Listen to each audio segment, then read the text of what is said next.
जय जय रघुवीर समर्थ।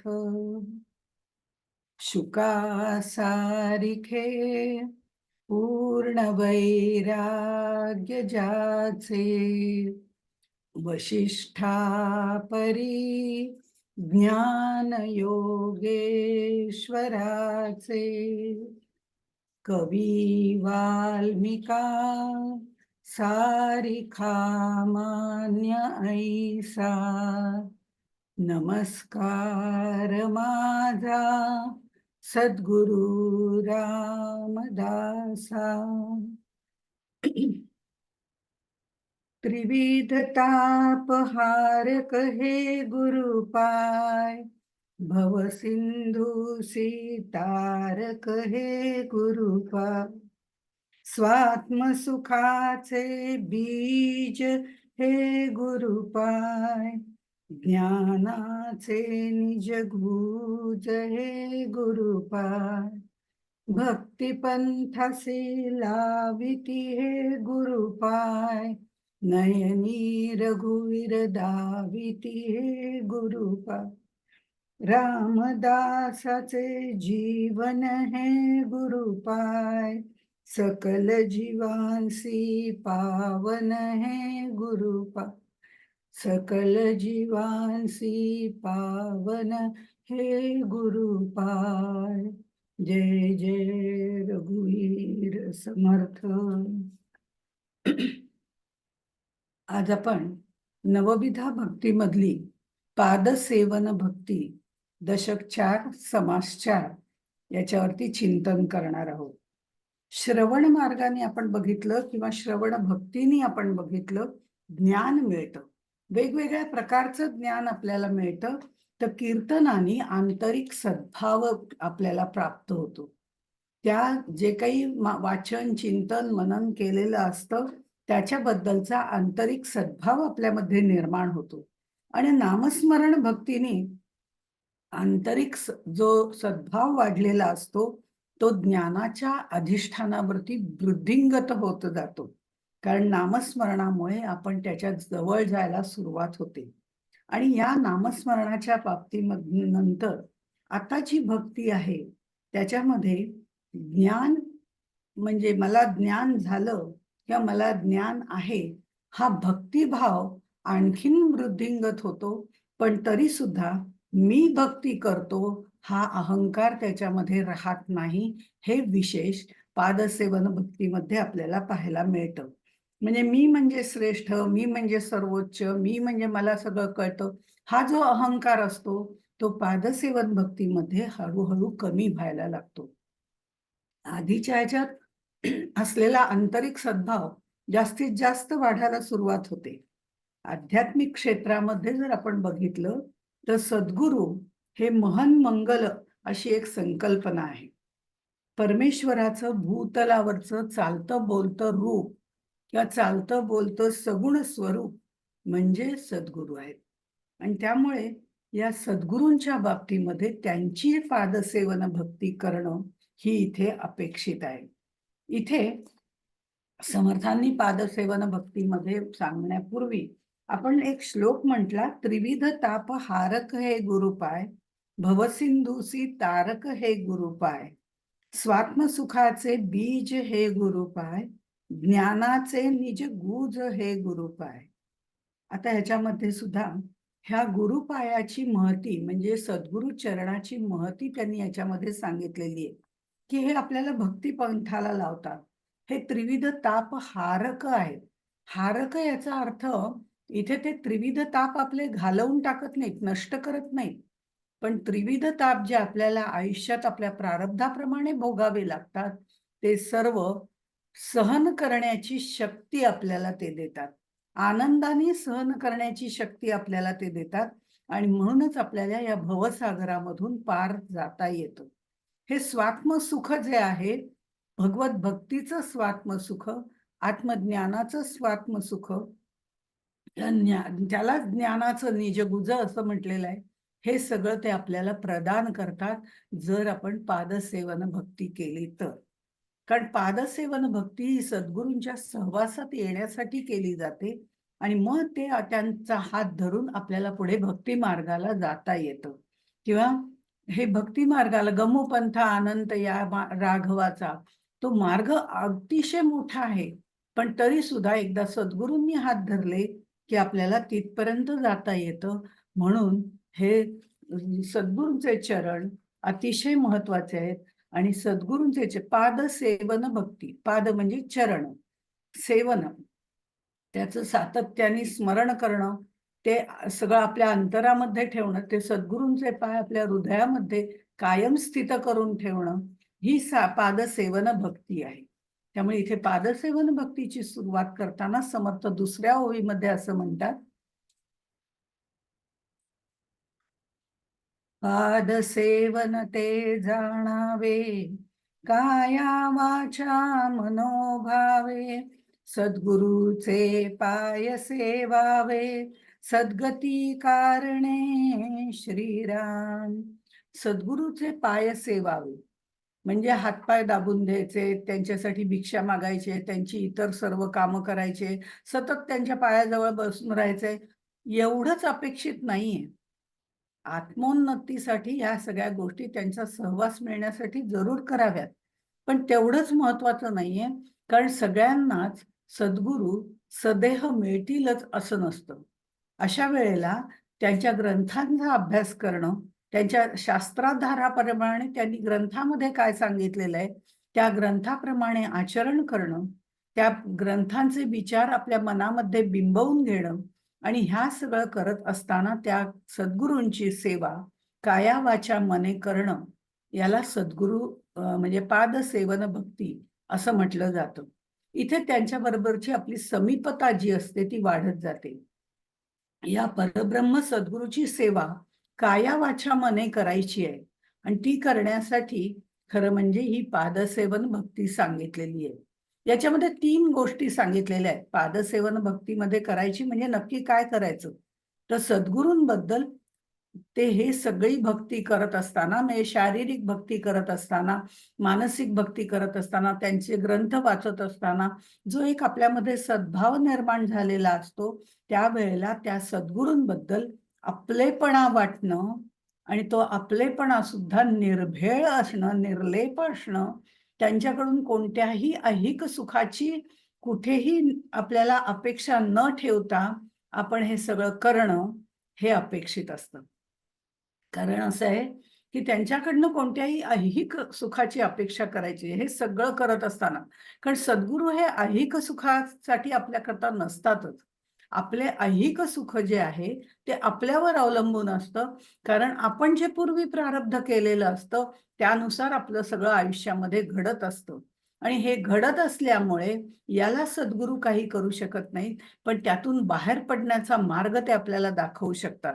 मग अशा वेळेला ऐहिक सुखाची अपेक्षा न करता संकट निरसन माझं करून टाक, मला कुठलं संकट नको, मला कुठलं दुःख नको, असं त्यांना म्हणण्यापेक्षा सुद्धा ते कुठलीही अपेक्षा न करता त्या सद्गुरूंची सेवा करायला पाहिजे.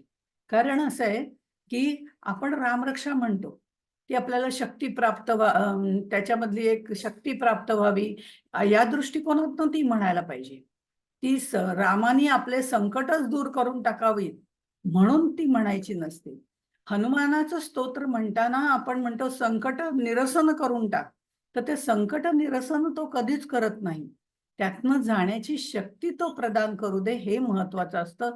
कारण आपलं प्रारब्ध जे आहे ते आपल्याला बदलता येत नाही, ते आपल्याला भोगावंच लागतं.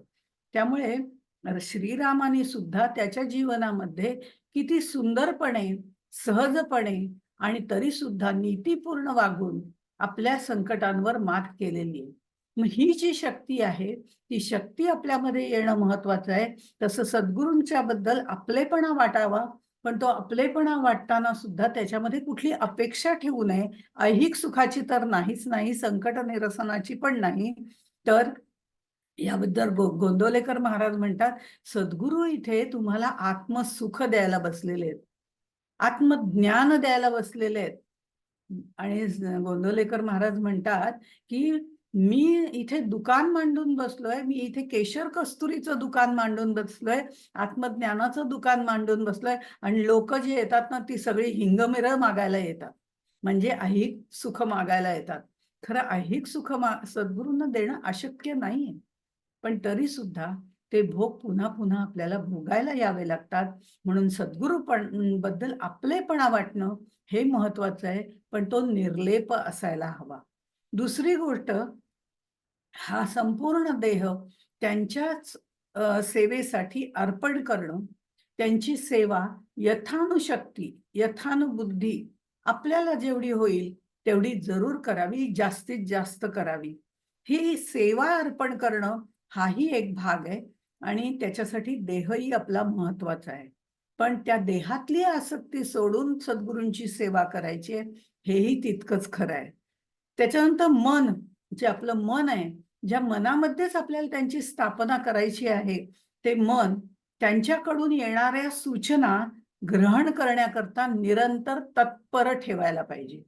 सद्गुरू कोणत्या वेळेला कोणता उपदेश करतील आणि कोणतं ज्ञान देतील, त्यांच्या सहवासात असताना ते कोणतं ज्ञान आपल्याला सहजपणे सांगून जातील, हे ऐकण्यासाठी कायम आपण तत्पर असायला हवं. आपलं मन त्याच्यासाठी सिद्ध करायला हवं.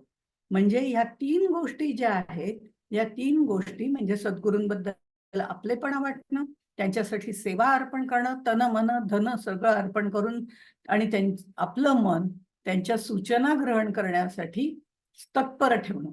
या सगळ्या गोष्टी पादसेवन भक्तीमध्ये येतात आणि त्यामुळे या 3 गोष्टी एकत्र आल्या की मग पादसेवन भक्ती तयार होते.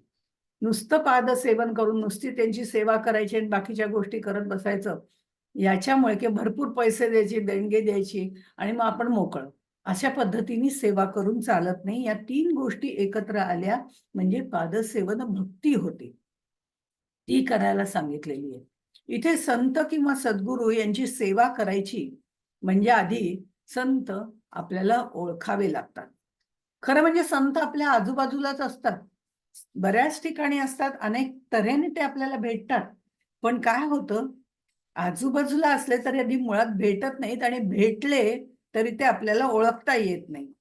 बरं, काही वेळेला ओळखलंही जातं, पण ओळखलं जातं की हे संत दिसतायत कोणीतरी, पण म्हणून आपली त्यांच्यावर श्रद्धा बसतेच असंही नाही.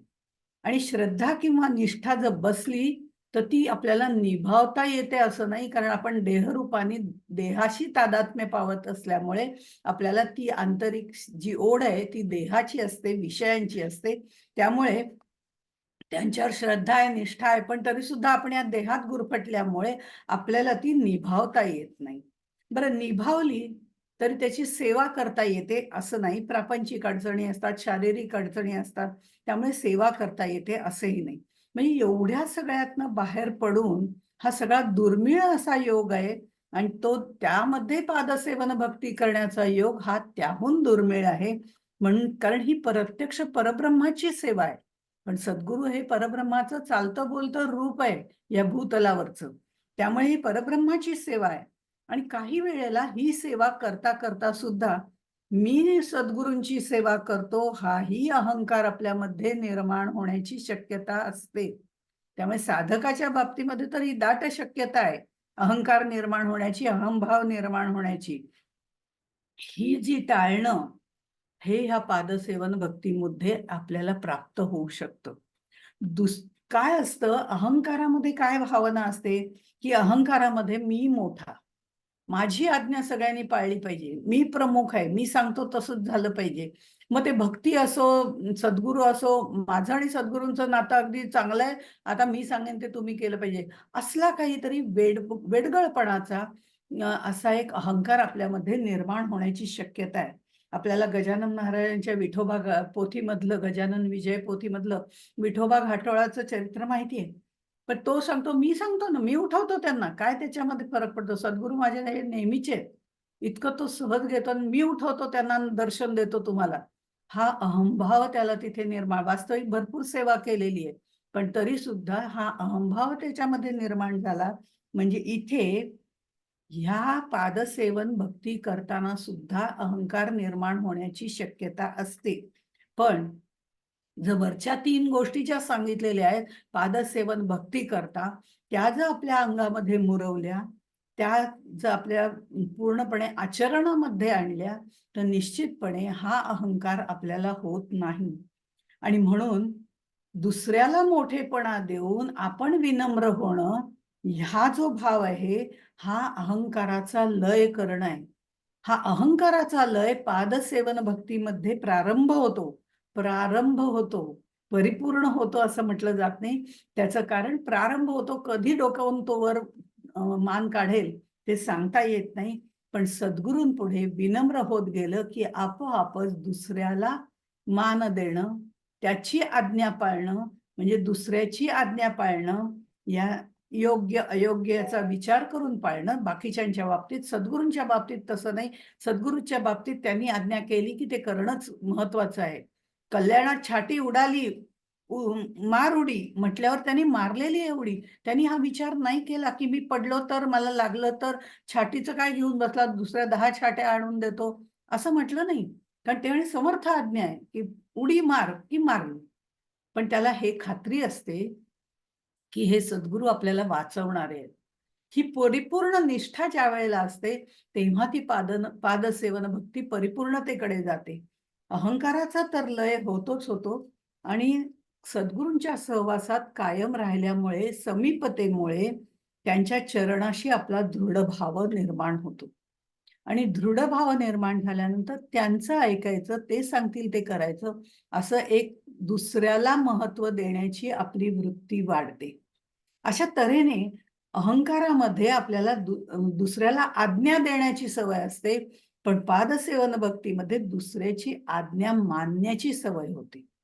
आणि ती चांगल्यासाठीच आहे याची खात्री असते, त्यावेळेला ते करायला काहीच हरकत नसते.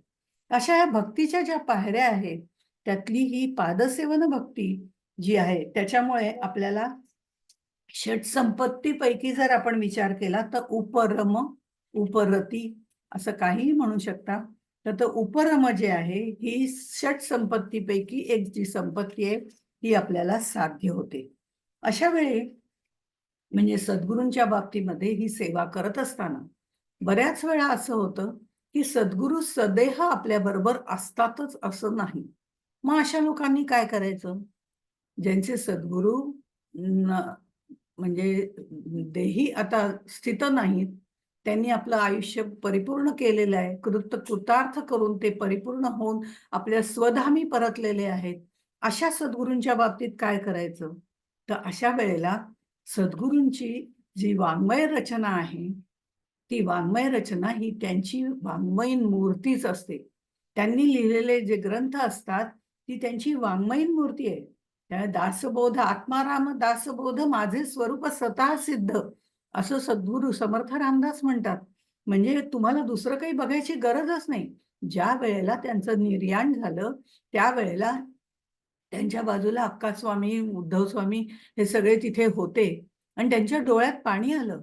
त्यावेळेला ते म्हणले, "अरे, अहो अक्का, मी आता इतकं तुम्हाला आज आयुष्यभर काय-काय सांगत आलो आणि आत्ता तुमच्या डोळ्यात पाणी? हा देह जातोय. त्याच्यासाठी तुम्ही रडताय. तो देह आपला नव्हताच आणि तो देह आपला नव्हता, तोच जातोय. त्याच्यासाठी काय रडायचं?"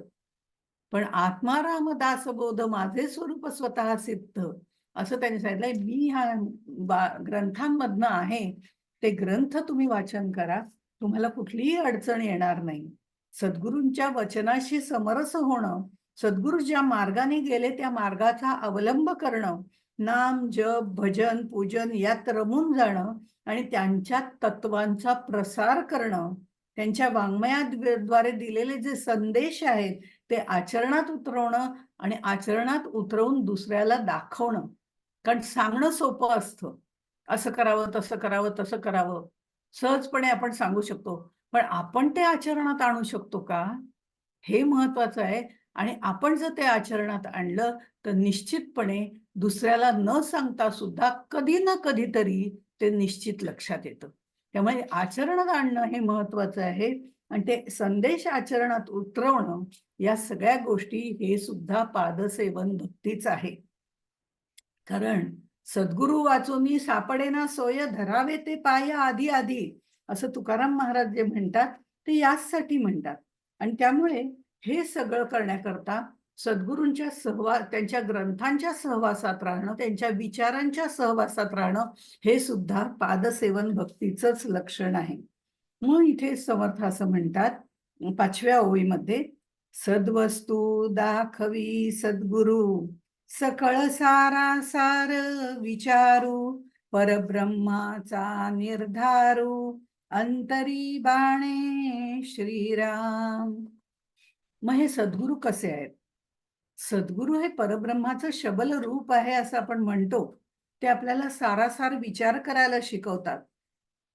ते आपल्याला अनेक पद्धती सद्गुरू सद्वस्तू दाखवतात. म्हणजे परब्रह्माचं दर्शन करून देतात. परब्रह्मापर्यंत आपल्याला नेतात. पादसेवन भक्तीने जर आपण गेलो तर ते आपल्याला तिथपर्यंत नेतात. सारासार विचार कसा करायचा, शाश्वत अशाश्वताचा विचार कसा करायचा, परब्रह्माचा निर्धार कसा करायचा, हे सगळं आपल्याला ते सांगतात. आणि त्यांच्या पावलावर पाऊल ठेवून आपण गेलं तर निश्चितपणे आपल्या अंतरामध्ये ते बांधतं. असं आहे, कबीरांना ज्या वेळेला विचारलं होतं त्यावेळेला कबीर सुद्धा म्हणाले होते, गुरु गोविंद दोऊ खडे, काके लागो पाय, बलहारी गुरु आपणे, गोविंद दियो दिखाय. म्हणजे इथे सुद्धा गुरु आणि गोविंद म्हणजे सद्गुरू आणि परब्रह्म या दोन गोष्टी आमच्या समोर एका वेळेस जर आल्या तर कोणाला आधी नमस्कार करू? तर कबीर म्हणतात, आम्ही आधी सद्गुरूंनाच नमस्कार करू. कारण सद्गुरू हे परब्रह्माचं शबल रूप आहे. हे जरी खरं असलं तरी हेच सद्गुरू आम्हाला परब्रह्मापर्यंत नेतात, हात धरून नेतात. मग जो आपल्याला परब्रह्मापर्यंत नेतो त्याचेच चरण आधी धरायला पाहिजेत. त्या परब्रह्माकडे डायरेक्ट जाण्यात काय अर्थ आहे? त्याच्यापेक्षा त्या सद्गुरूंचेच पाय धरायला हवेत. कारण परब्रह्माचं हे एक प्रकारचं गुप्त स्वरूप आहे. आणि हे परब्रह्माचं गुप्त जे स्वरूप आहे ते दाखवणारा हा गुरु आहे. गुरु म्हणजे अज्ञानाचा अंधकार दूर करणारा आहे. गुरुबद्दल अनेक ठिकाणी, अनेक वेळा, अनेक पद्धतीने वर्णन गुरुचं केलेलं आहे. आणि सद्गुरूंचं वर्णन केल्याशिवाय पुढे जाताच येत नाही. त्यामुळे गणेश, शारदा, सद्गुरू हा क्रमच ठरलेला आहे. त्यामुळे तो क्रम जर आपण बघितला तर इथे सुद्धा आपल्याला सद्गुरूंचं महत्त्व कळतं.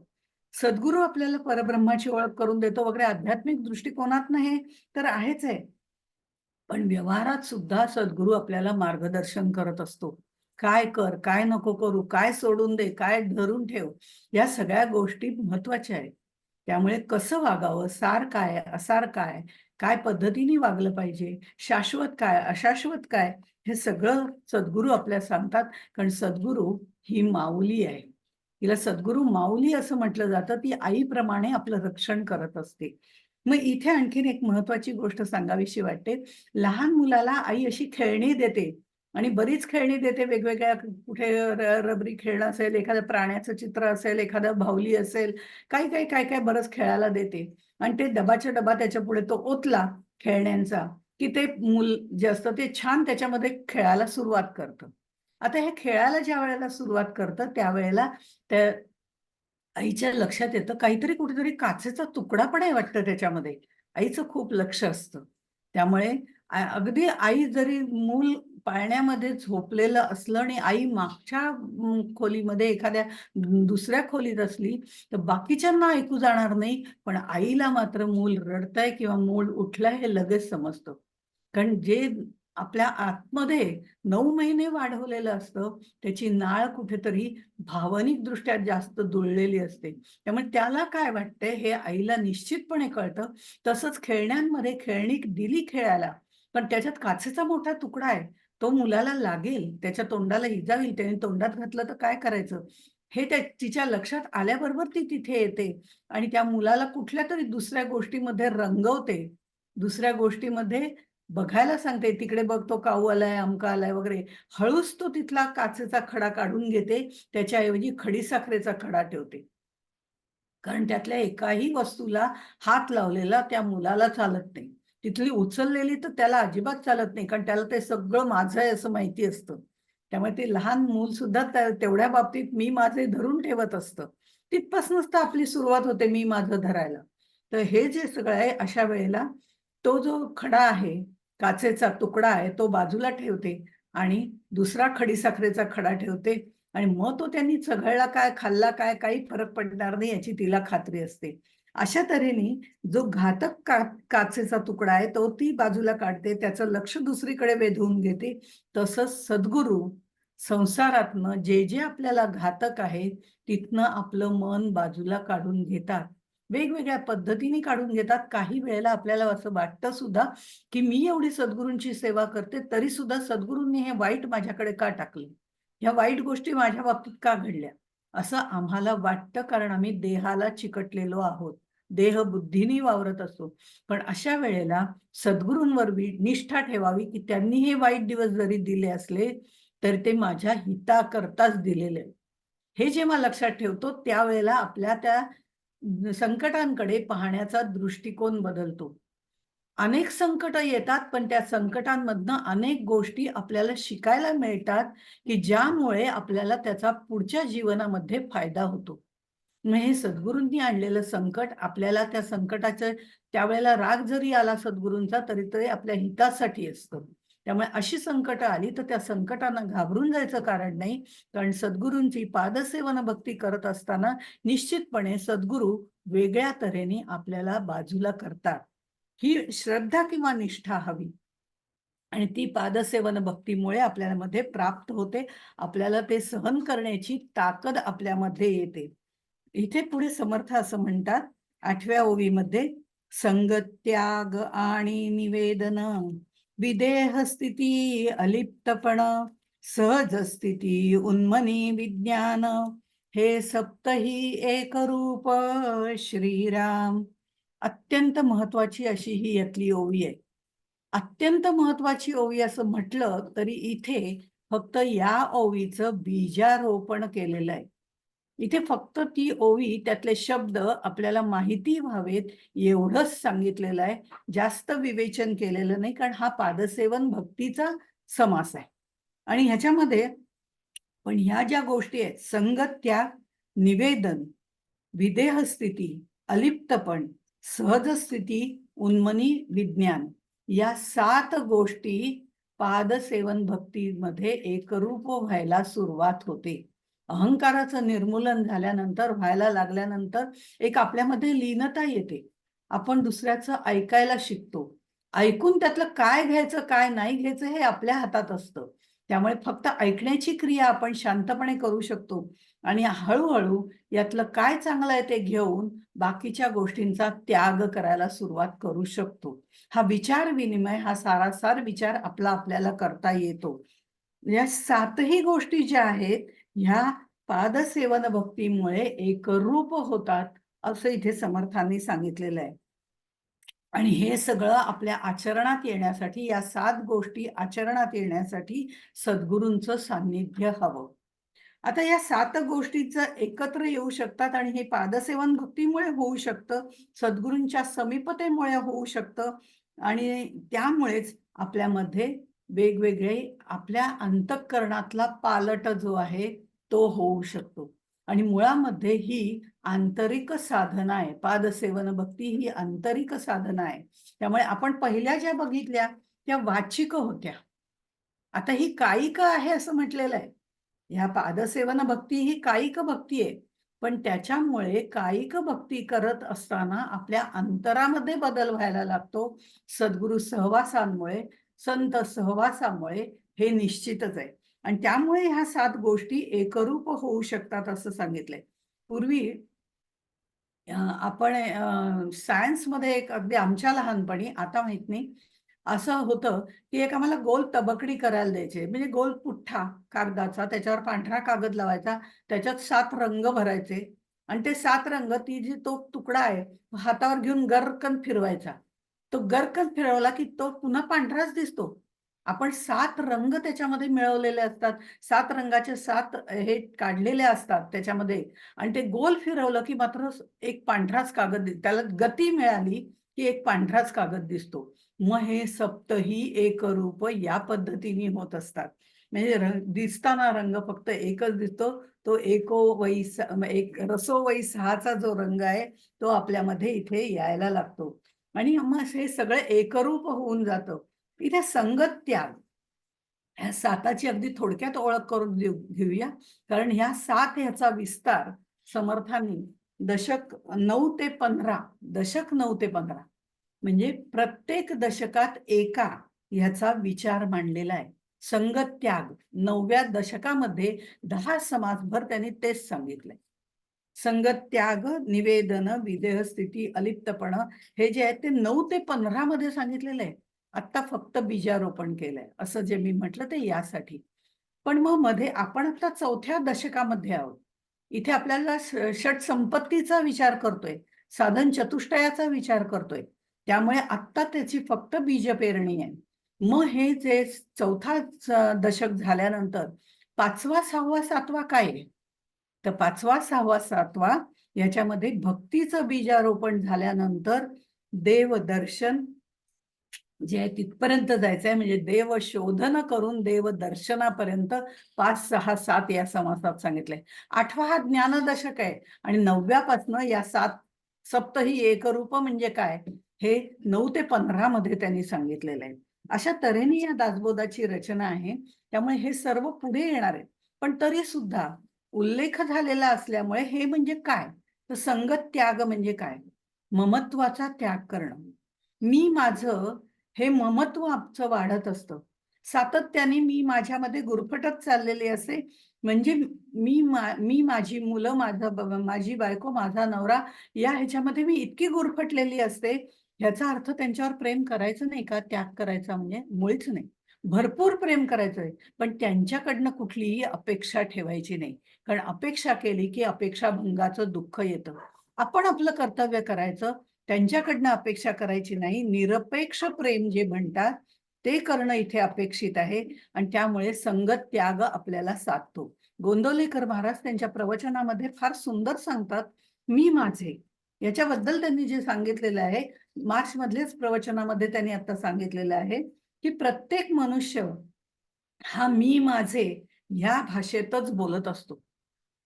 बघा, आपण दिवसातला निम्मा वेळ मी माझे यावरच बोलत असतो.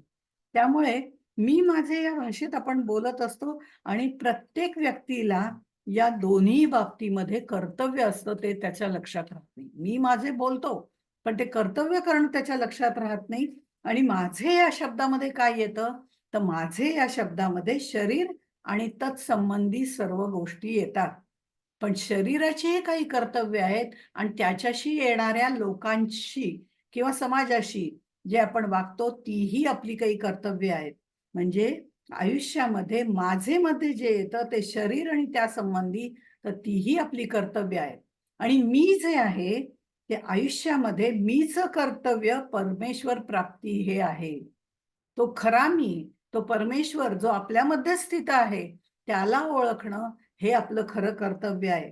त्यामुळे देह कर्तव्यामध्ये काय येतं, धर्म, शास्त्र, नीती, त्या संबंध लोकांचे, व्यक्तींचे संबंध, आचार, हा सगळा आचरणाचा भाग आहे. पण तो करताना सुद्धा नीतियुक्त आचरण केलं जातं. त्यावेळेला तिथे सदाचरणाची निर्मिती होते. आचरण बरेच प्रकारची आहेत, पण तिथे सदाचरणाची निर्मिती होणं महत्वाचं आहे. आणि मीच कर्तव्य जे आहे ते परमेश्वर प्राप्तीचं आहे.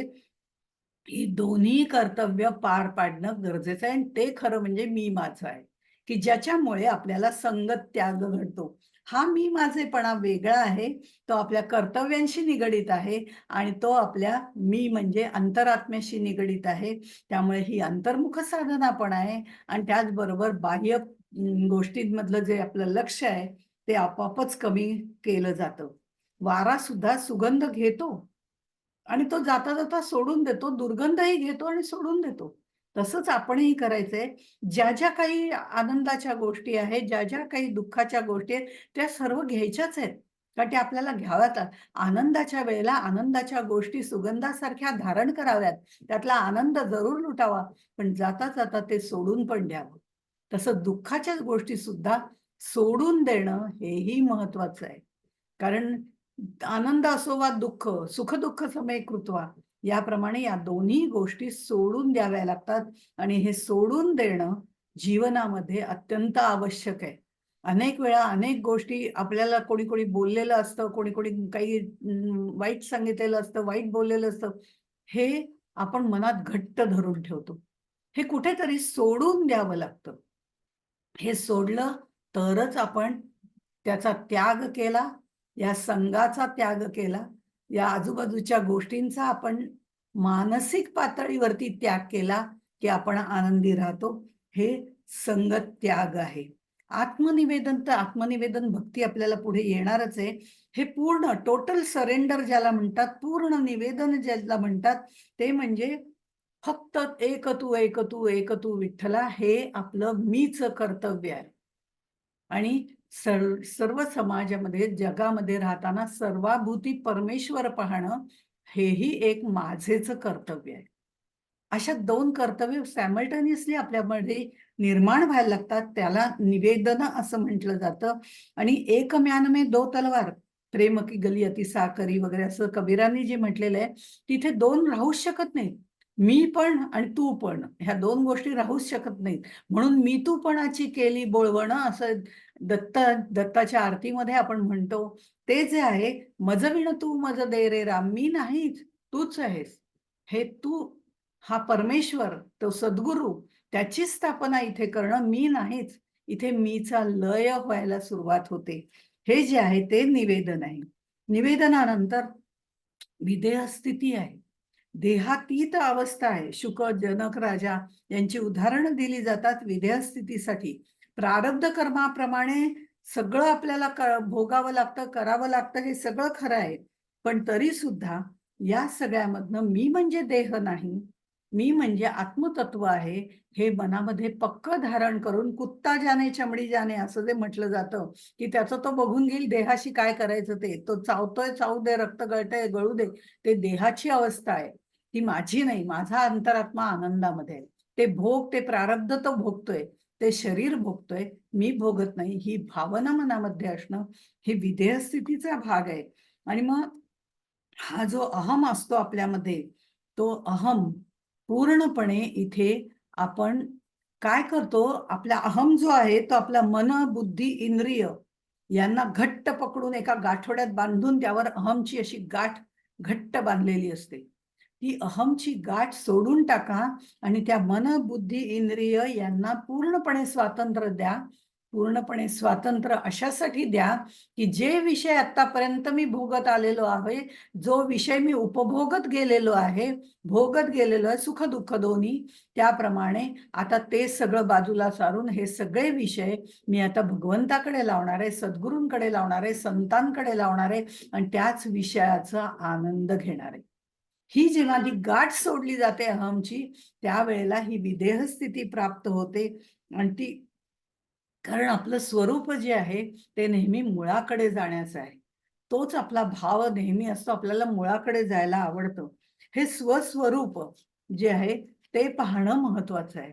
अशा तऱ्हेने हे जे संगत त्याग, निवेदन, विदेह स्थिती, अलिप्तपण, आता अलिप्तपणाच्या बाबतीमध्ये सुद्धा अनेक गोष्टी आपण कायम लिप्त झालेलो आहोत. आपण आंब्याच्या कोईप्रमाणे, कोईने आपण आंबा चोखून चोखून खाल्ला तरी त्याला रस राहतोच कुठंतरी. तसं आम्ही त्या संसारामध्ये कुठेतरी मनाने गुंतलेलो असतोच. इथे लोणी काढल्यानंतर रवी सुद्धा पूर्णपणे लिप्त झालेली असते. त्या लोणी कुठे ना कुठेतरी लागलं असतं. कितीही हे केलं तरी त्याला गरम पाण्यात टाकावं लागतं. गरम पाण्यात टाकलं की ते लोणी सगळं निघून जातं. ती रवी स्वच्छ होते. हे जे संसारामध्ये आपण प्रेम, द्वेष, देणी, घेणी या सगळ्यामध्ये जे लिप्त झालोय, त्यातनं आपल्याला बाहेर पडायचं असेल, तर सद्गुरु कृपेचे पादसेवन भक्ती आपल्याला बरीच उपयोगी पडते. आणि ही विदेह स्थितीमध्ये राहणारी जी मंडळी आहेत, ते देहाचे भोग भोगत असतात, पण तरी सुद्धा मनाने प्रसन्न असतात. हे तितकंच खरं आहे. ह्या सगळ्या ज्या व्याख्या आत्ता सांगितलेल्या आहेत, व्याख्या म्हणण्यापेक्षा या संदर्भातलं सांगितलेलं आहे, त्याच्या अनेक प्रकारच्या व्याख्या ह्या आपल्या साधनेप्रमाणे बदलत जातात. व्याख्या ही सुरुवातीची जी असते ती बद्धांसाठी असते, मग मुमुक्षूंसाठी येते, मग साधकासाठी, मग सिद्धासाठी. अशा तऱ्हेने वेगवेगळ्या व्याख्या आपल्याला त्या त्या टप्प्यावरती पाहायला मिळतात.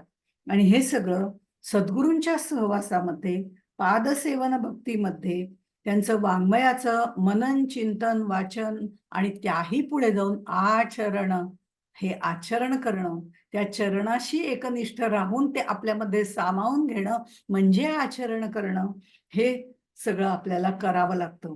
त्यामुळे देहावर, मनावर आणि असं सगळं वागल्यावरती कर्म करताना निश्चितपणे आपल्या मध्ये आंतरिक सुधारणा होते. आणि म्हणून विदेह स्थिती, अलिप्तपणा, उन्मनी स्थिती, सहज स्थिती अशा अनेक प्रकारचे हे 7 गोष्टींचा जो अनुभव आहे तो एकत्रितपणे आपल्याला पादसेवन भक्तीमध्ये येतो. अलिप्त म्हणणं म्हणजे देहापासून अलिप्त राहणं. रमण महर्षींची एक छान गोष्ट सांगतात, की ते त्यांच्या काकांकडे राहायला गेले होते. त्यावेळेला त्यांना कुठेतरी मृत्यूचं भय वाटायला लागलं. अभय हे पहिलं सांगितलेलं आहे दैवी गुणांमधलं. तर अभय जे आहे गीतेमध्ये काहीतरी अभयम सत्व शुद्धींच्या असा तो श्लोक आहे. पण ते जे आहे त्याच्यामध्ये अभय, पण इथे त्यांना मृत्यूचं भय वाटायला लागलं रमण महर्षींना. ते म्हणे असं का बरं मला बरं त्यांना योग योग म्हणजे ते योगीच होते. त्यामुळे त्यांना त्यातली सगळी कल्पना होती, जाण होती. योगासन ते करत असत. योगासन म्हणजे आपण करतो तसं नाही. योगी प्रक्रिया त्यांना माहिती होत्या.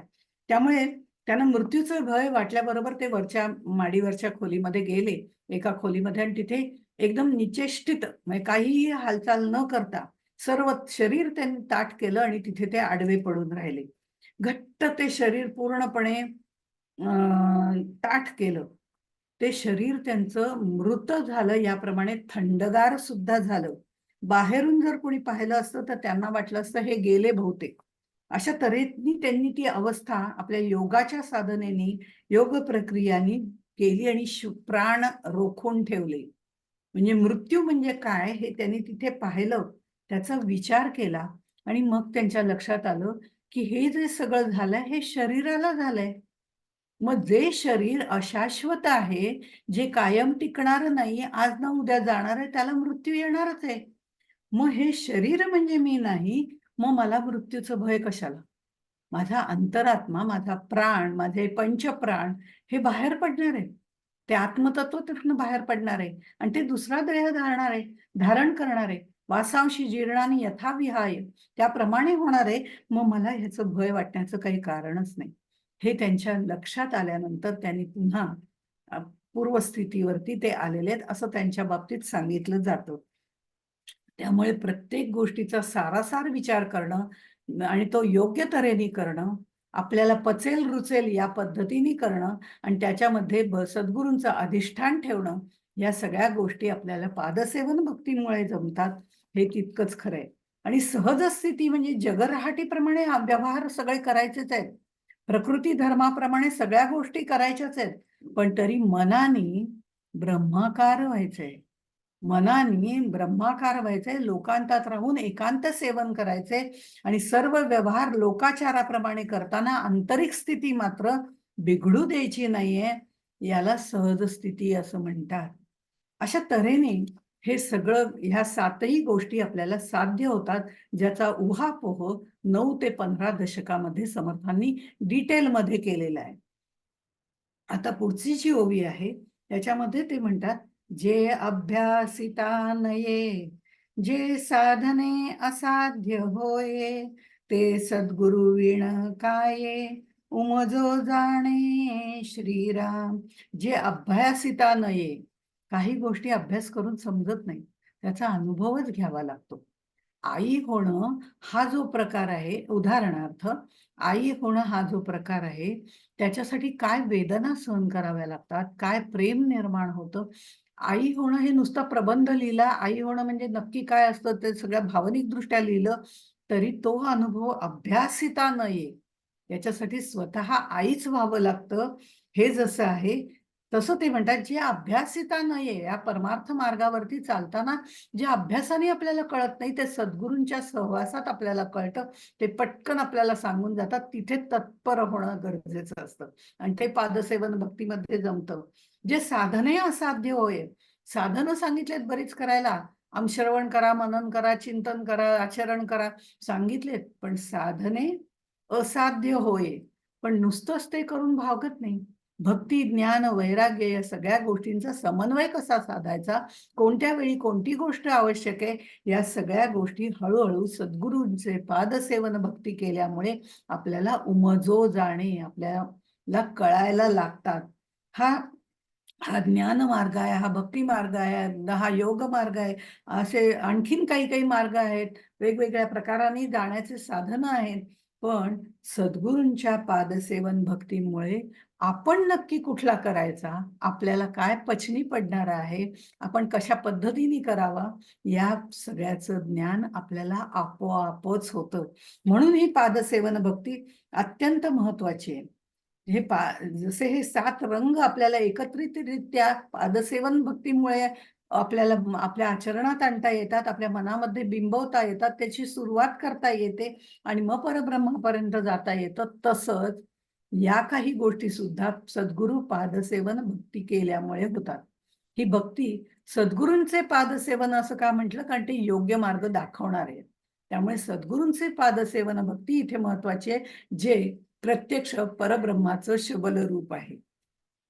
कारण परस्परांच्या म्हणजे सहवासात राहिल्यामुळे, वाङ्मयाच्या असू दे नाहीतर प्रत्यक्ष असू दे, सद्गुरूंच्या सहवासात राहिल्यामुळे आपोआपच त्यांच्या बोलण्याचा, वागण्याचा, आचरणाचा आपल्या देहावर, मनावर एक प्रकारे प परिणाम होत असतो, चांगला परिणाम होत असतो, चांगला परिणाम घडत असतो. त्यामुळे एकमेकांच्या सहवासात एकमेकांचा परिणाम घडणं ही स्वाभाविक क्रिया आहे. हा जीवनाचा नियम आहे. तो इथे सद्गुरूंच्या बाबतीत पादसेवन भक्ती करताना त्यांचं आपल्यावरती आपोआपच हे सगळं आचरणात आणायचं, ते कसं आणायचं हे आपल्याला कळायला लागतं आणि त्यामुळे अलिप्तपण, विदेह अवस्था ह्या सगळ्या हळूहळू एक आपल्यामध्ये कमी-कमी प्रमाणामध्ये पण मुरायला सुरुवात होते आणि मग उन्मनी आणि सहज स्थिती ही प्राप्त होते. आणि उन्मनी अवस्थेचा प्रांतु ते तुझे स्वरूप, तेच आपलं स्वरूप आहे, तोच आपला अंतरात्मा आहे, तेच आपलं आतमध्ये असणारं परब्रह्म तत्व आहे, हे आपल्याला कळायला लागतं.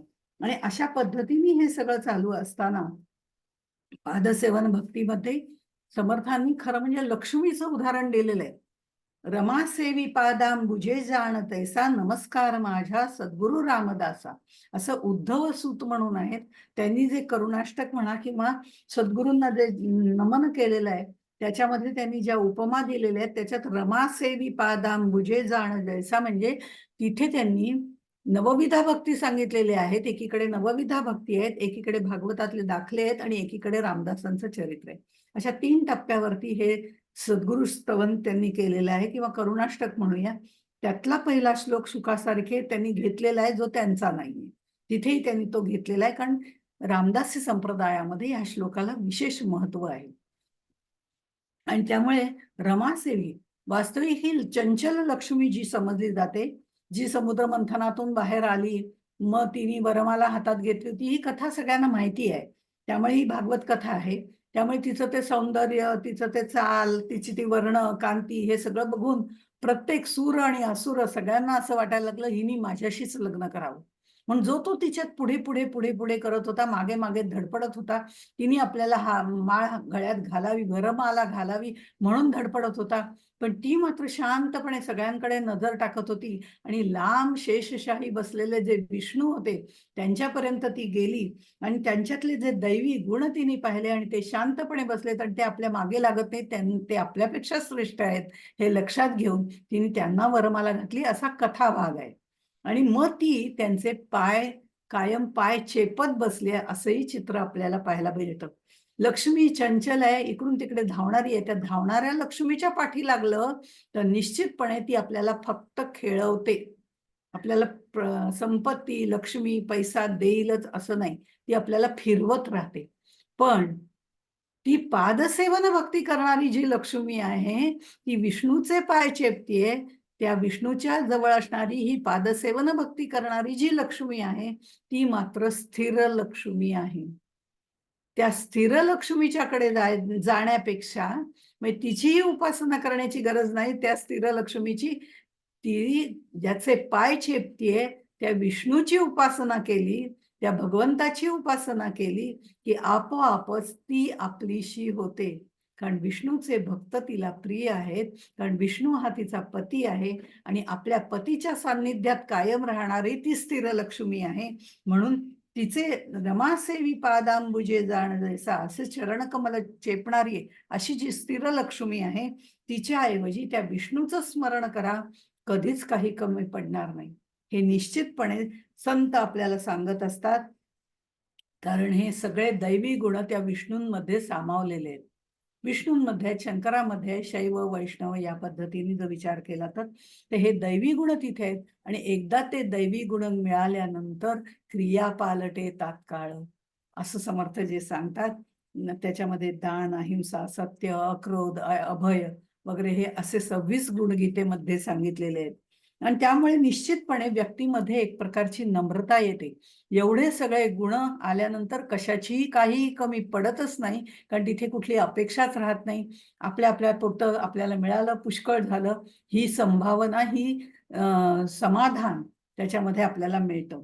मग व्यक्तीमध्ये त्या एक प्रकारचं नम्रता येते, त्याच्यामध्ये लीनपणा येतो, दीनपणा येत नाही, लीनपणा येतो. लीन आणि या दीन ह्याच्यामध्ये जमीन अस्मानाचा फरक आहे. त्यामुळे लीनपणा तिथे येतो. त्याच्यामध्ये एक प्रकारची स्थिरता निर्माण होते आणि सेवाभाव निर्माण होतो. स्वतःला जरूर तेवढा पैसा वापरून जो मिळेल तो भरपूर कमावलेला पैसा असला तरी स्वतःला आवश्यक तेवढा ठेवून बाकीचा धर्मदाय वापरला जातो. चांगल्या चांगल्या कारणांसाठी वापरला जातो, कारण ती सारासार विवेक बुद्धी त्याच्याकडे आलेली असते. ती स्थिरता त्याच्याकडे असते, विचारांची स्थिरता त्याच्याकडे असते. त्यामुळे ही लक्ष्मी जी चंचल आहे ती अनपगामिनी आहे, येणारी आणि जाणारी आहे. पण ही स्थिर लक्ष्मी ही अष्टलक्ष्मी आहे. त्यामुळे ते सर्व गुण आपल्यामध्ये येतात.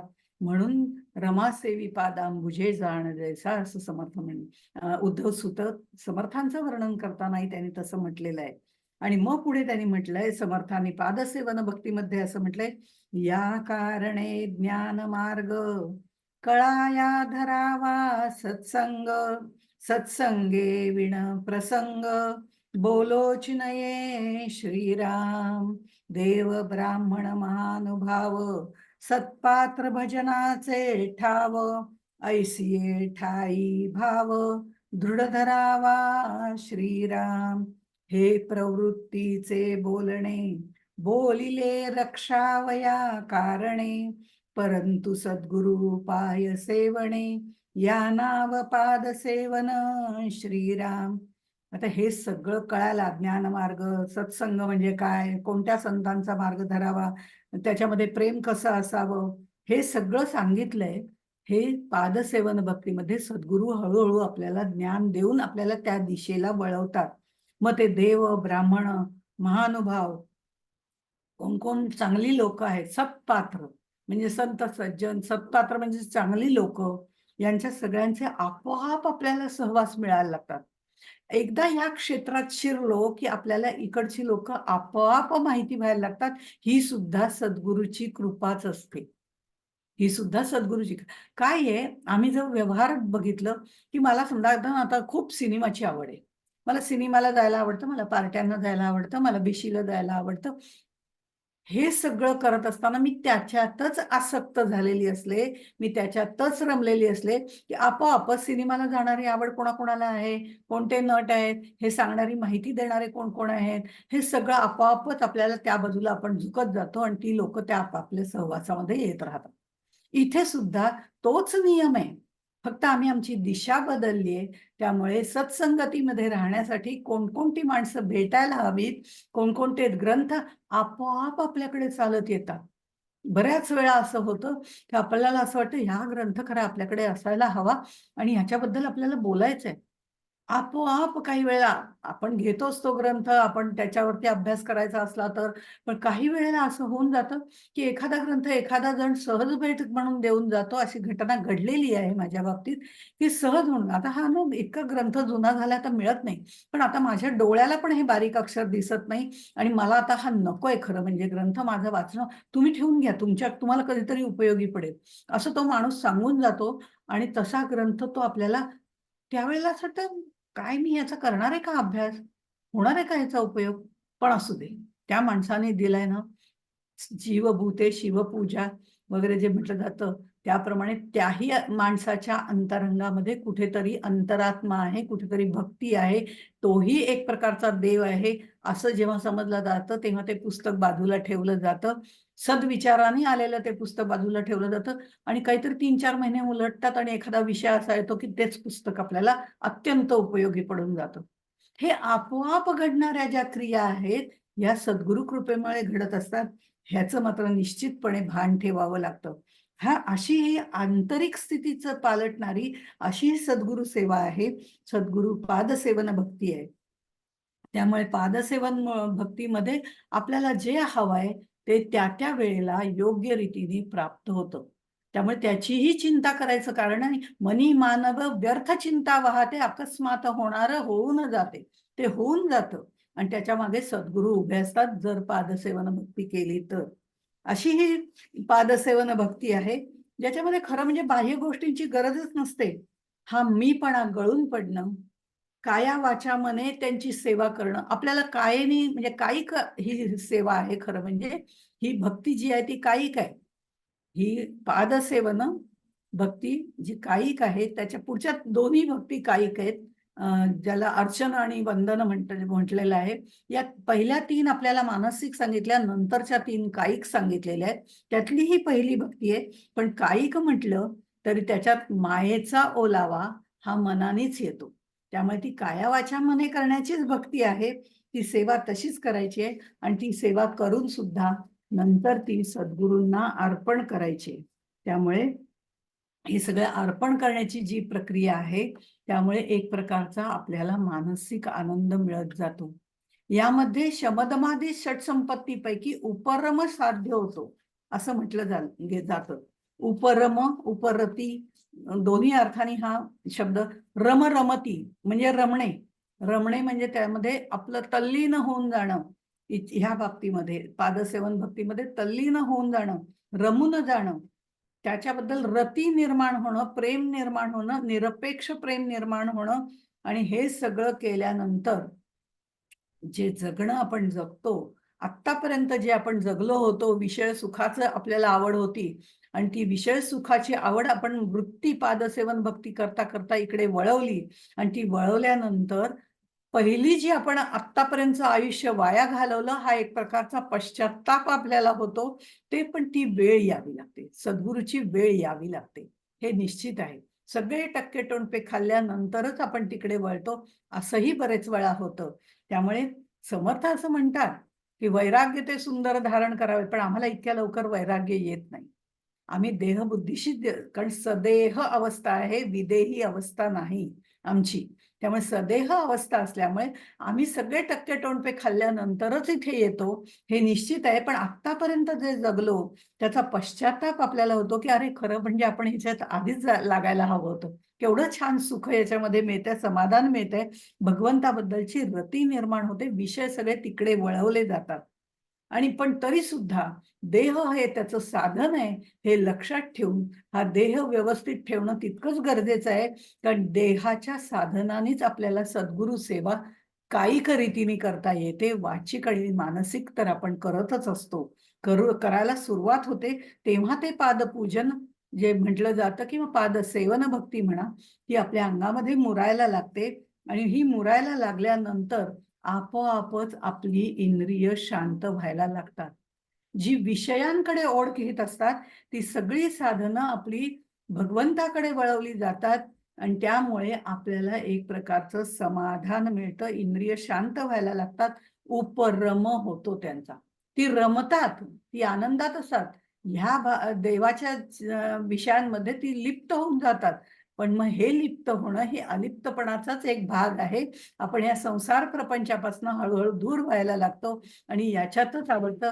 मग कोणी घरगुती गप्पा मारायला लागलं, तर आपण तिथे नुसतंच मान डोलावतो, हलवतो, पण आपलं मन मात्र तिकडेच रमलेलं असतं. त्यामुळे आपोआपच आपल्याला आपल्यामध्ये एक आंतरिक समाधान मिळायला सुरुवात होते. हे उपरम होणं आहे. म्हणजे आपण रमतो, पण ह्या बाबतीमध्ये रमतो, पादसेवन भक्तीमध्ये रमतो. आपण दुसऱ्याचं ऐकायला सुरुवात करतो, जे पहिल्यांदा ऐकणं आपल्या हातातच नसतं. ते आपण हळूहळू ऐकायला लागतो. ऐकलं तरी तसं करतो तसं नाही. आपण आपल्याला जे सद्गुरू सांगतात तेच आपण करतो आणि त्या पद्धतीनेच वागतो आणि हे परमेश्वर स्वरूपाकडे विषय जे लावलेले आहेत ते अहमसाठी नसून मीच जे ध्येय गोंदवलेकर महाराजांनी सांगितलं परमात्म प्राप्ती त्यासाठी आपण वापरतो आणि त्यामुळे एक प्रकारचं मानसिक समाधान होऊन इंद्रिय शांत होतात, उपरम होतो, उपरती होते आणि हे समाधान मानसिक समाधान आहे. समाधानाचेही अनेक प्रकार आहेत. ते आपण समाधान यामध्ये आपण ते पाहणार आहोत. पण त्यावेळेला समाधान जे आहे हे आता प्राथमिक स्तरावरचं का होईना, पण समाधान आपल्याला मिळतं. देवावरची श्रद्धा दृढ होते आणि अंतरात्म्याकडची आपली वाटचाल सुरू होते आणि ही वाटचाल सद्गुरूंचे हात धरून जेव्हा आपण पुढची वाटचाल करायला लागतो, त्यावेळेला निश्चितपणे ती वाटचाल पूर्ण समाधानाकडे जाते. समाधान ते पूर्ण समाधान हे सद्गुरु कृपेमुळे होऊ शकतं. त्यामुळे एकांत जे आपण म्हटलं, लोकांतात राहून सुद्धा एकांतात राहता येतं. म्हणजे सगळ्यांमध्ये सगळा आनंद घेऊन सगळ्या प्रकारच्या गोष्टी करून आपण त्यातनं अलिप्त राहू शकणं हा भाग जो आहे लोकांतात राहून एकांत भोगणं हे पादसेवन भक्तीपासून सुरू होतं. सुख दुःख संपत्ती विपत्ती आचार विचार हे सगळे जे आहे ह्या सगळ्या बाबतीत आपण प्रेमानेच वागतो. त्यांनी मला दुःख का दिलं असं तर आपण म्हणतच नाही. आपण म्हणतो हे दुःख दिलं यातनंही मला काहीतरी शिकण्यासारखं आहे. ह्या पद्धतीने आपला दृष्टिकोनच बदलतो आणि त्या निर्गुण परब्रह्माची अखंड धारणा आपल्या मनावरती प्रभाव टाकत राहते आणि मग संतांचं जे आहे ते परिपूर्ण विकास झालेले जे संत आहेत, जे सद्गुरू आहेत, त्यांचा प्रभाव आपल्यावरचा वाढत जातो आणि हा प्रभाव जसजसा वाढत जातो, तसं-तसं आपल्याला उपरम होतं, इंद्रिय शांत होतात, उपरती होते. आधीचं सगळं सोडून पुढे जाण्याची उपरती पण आपल्याला होते. पश्चात्ताप आपला हळू कमी व्हायला लागतो, की देर है पण दुरुस्त है. या पद्धतीने आपण पुढे जायला सुरुवात करतो. सर्व कर्म मनापासून करतो. संसारात राहतो, सर्व कर्म मनापासून करतो, पण तरी सुद्धा त्याच्यापासून अपेक्षा करत नाही, परावृत्त होतो. कोणत्याही लहान मोठ्या गोष्टीत आपण आनंद घ्यायला सुरुवात करतो. सगळ्या गोष्टी उत्साहाने करायला सुरुवात करतो, पण आसक्तीपासून दूर राहतो. आणि मग हे 7 गोष्टी ज्या सांगितलेत, त्याचा हळू आपल्याला अनुभव यायला लागतो. असाध्य ते साध्य हळू व्हायला लागतं आणि ह्या सगळ्या गोष्टी पादसेवन भक्तीमुळे होतात. अशी ही पादसेवन भक्ती आपल्याला परिपूर्णतेकडे नेते. पहिला हा फक्त 3 भक्ती ज्या आहेत, हा बेस तयार करतात आणि त्याच्यानंतर ह्या पुढच्या 3 भक्ती आहेत, त्या शारीरिक भक्ती आहेत. कायिक भक्ती त्यांना म्हटलं जातं. पण त्याच्यामध्ये सुद्धा कायिक भक्ती करता त्याच शरीराचा, त्याच देहाचा आपल्या अंतरावर परिणाम व्हायला सुरुवात होते. हे तितकंच खरं आहे. या सगळ्यासाठी सद्गुरु कृपा लागते. त्या सद्गुरु कृपेचा पुन्हा एकदा श्लोक म्हटला की आपल्या लक्षात येईल की नक्की काय या श्लोकामध्ये सांगितलं होतं. तो श्लोक आपण सुरुवातीला का म्हटला होता तो म्हणून आपण इथे थांबूया. त्रिविधतापहारक हे गुरुपाय भवसिंधू सीतारक हे गुरुपाय स्वात्मसुखाचे बीज हे गुरुपाय ज्ञानाचे निजभूज हे गुरुपाय भक्तिपंथासी लाविती हे गुरुपाय नयनी रघुवीर दाविती हे गुरुपाय रामदासाचे जीवन हे गुरुपाय सकल जीवांसी पावन हे गुरुपाय सकल जीवांसी पावन हे गुरुपाय जय जय रघुवीर समर्थ